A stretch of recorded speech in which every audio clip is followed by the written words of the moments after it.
Hello, hello, hello. Good morning, good afternoon, good day, good night, good everything. Um, what I wanted to just briefly discuss with you all or talk to you all today about is trusting God's plan as it pertains to the people who come and go from your life.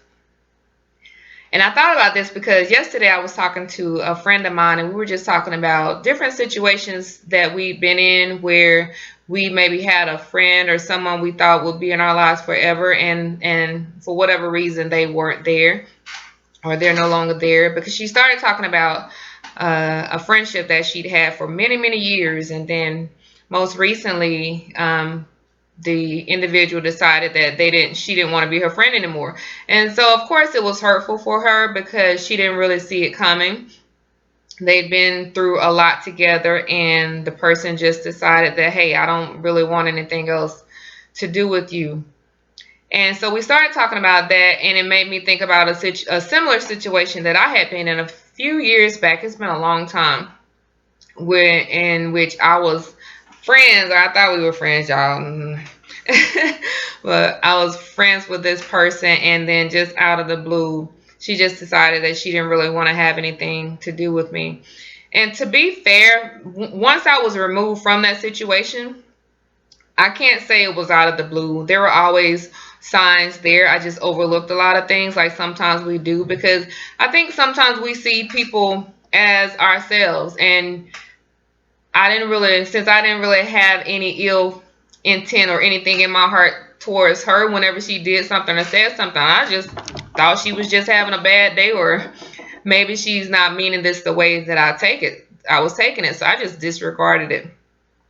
And it's funny because when I was talking to my friend yesterday, that's what she was talking about. She said that, her husband and some of their other friends said, well, hey, she's always been like that towards you. You just didn't see it. And so he started just replaying different things and conversations he had overheard between the two of them, just pointing out that she's always had an issue with you. It's just now she can no longer pretend like she doesn't have an issue with you.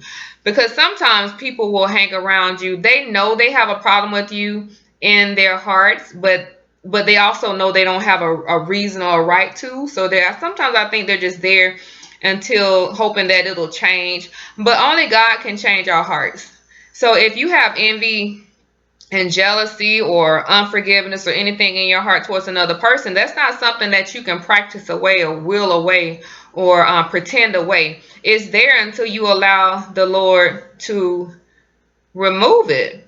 And that won't happen until you at least admit that you have some ill feelings or ill will inside of your heart towards someone else. And it made me think about, Yeshua in the Bible and how everybody who God allows to enter into your lives, he will use for whatever reason he sees fit. Because Judas was one of the disciples and he ultimately betrayed Yeshua. He betrayed Jesus, but he still served a purpose. And because Jesus understood that somebody had to do it, he didn't spend time focusing on the fact that he was about to be betrayed. He knew it. It served a purpose. Sometimes we spend a lot more time focusing on our enemies and the people who left us and the people who wronged us than the ones who remain. Judas received the necessary amount of attention that he should have received from Yeshua. No more, no less. Jesus didn't take his eyes off of God's plan for his life to pay attention to what Judas was doing, or to walk around saying, I need to watch my back, or I'm not going to let you do this to me, because he understands something that a lot of God's children don't understand. And sometimes I have to remind myself of this, that everybody who God allows to enter and leave your life serves or served a purpose. And that purpose was not to place disappointment or unforgiveness in your heart. That purpose was to somehow, some way escort you closer to him. A lot of us became even more committed to God because of the pain of rejection, or because of the of needing him to heal our hearts and to help us forgive other people. We built our relationship. Sometimes the strongest parts of our relationship with him were built in dark places and established in deep valleys. And that's perfectly okay. Don't give away a lot of your time and a lot of your strength being concerned about why somebody did what they did, because you'll never get that strength back and you'll never get that time back. This is why we have to choose to trust God's plan for our lives and trust the fact that He knows exactly what He's doing. Some people are going to be there. Some people are going to have to leave for whatever reason He sees fit. And sometimes it may be because we're not good for them. And I've been in situations like that where I feel like maybe God moved me because I was a stumbling block for them. And God is not going to allow anybody to stay in your life, no matter how much you love them, no matter how much you want to keep them, no matter how much you want to hold on to them. He's not going to ever allow anybody to stand in His place or separate us from Him. We have got to learn to trust that He knows what He's doing, because He can see what we cannot.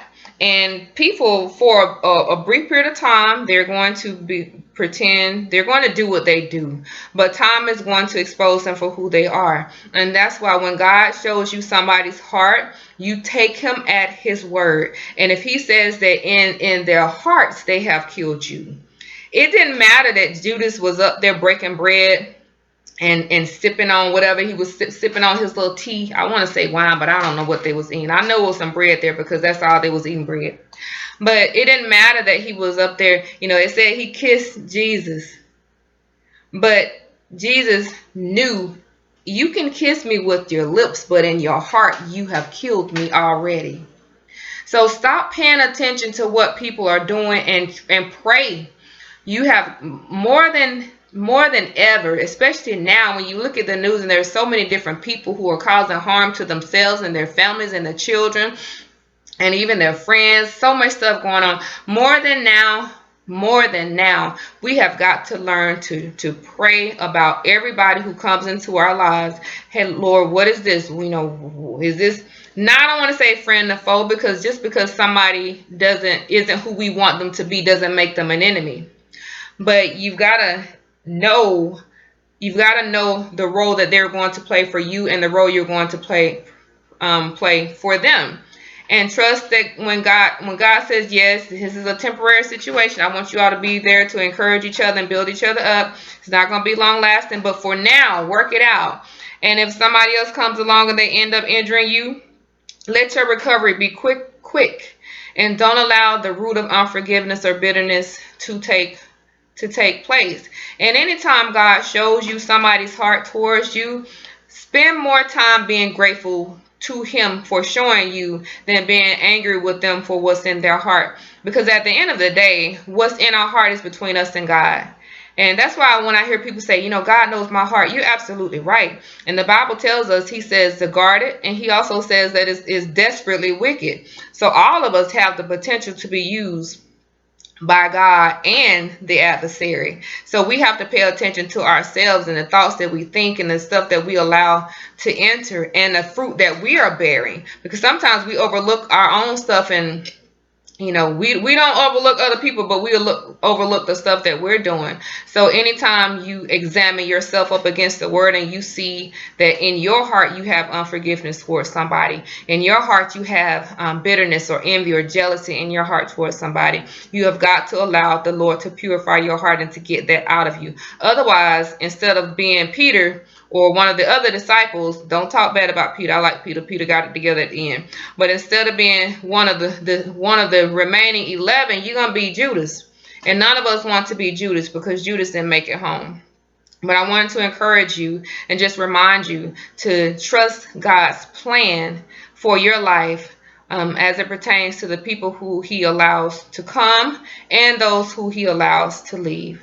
Thank you all so much for watching. Let's continue to pray for one another, pray for our nation, pray for our family and friends, and I will see you next video. Bye-bye.